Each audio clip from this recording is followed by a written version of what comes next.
I think that, particularly coming here at DMEX, but in general, I think VR and of course AR as a component of that, I think is really the number one topic in our industry right now. And it's been there for a bit and people have been testing, but I think we're really starting to see things that could scale. And I think we're going to talk a lot today about the concept of VR, how advertisers can think about it, how marketers have been taking advantage of it, and more importantly, how people should be thinking of it down the road. So tell me about how you're teeing up that conversation to bring awareness to your roster of clients. How does that start? Yeah, I think the way we're really entering into that is VR as an enhanced storytelling component. And with Starcom's positioning as a human experience company, at the core of it, VR enhances storytelling by making it a greater experience, right? A more immersive experience, or an experience even that you could not have had, right, if it wasn't for VR. So if you think about marketing and branding, storytelling is a big part of that, right?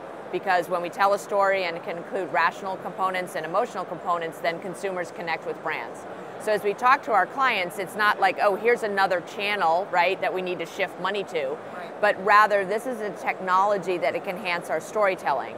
And so we need to think about and start to learn, right, how do we use that in our storytelling? And that, again, is very fitting with our positioning of human experience company, and so that's how we've been entering into the conversations.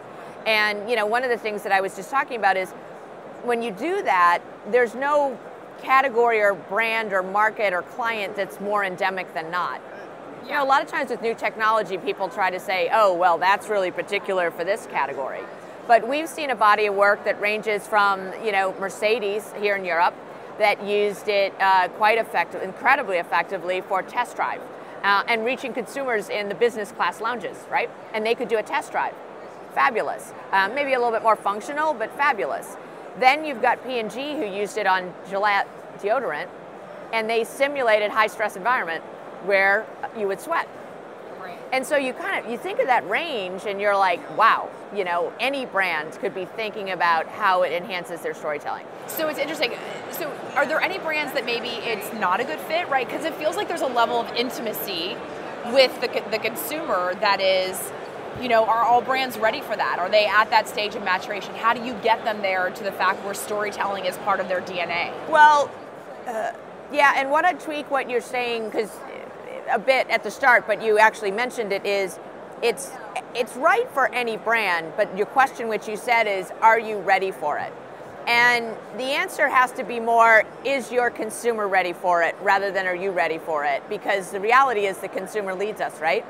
And they've always led us, right? They led us in terms of how much they were using digital display and then online video and mobile devices. So they're our guide. And as the consumers show that they are more more engaged through VR, and that there's a greater exchange, that is going to dictate for the brands to move more quickly.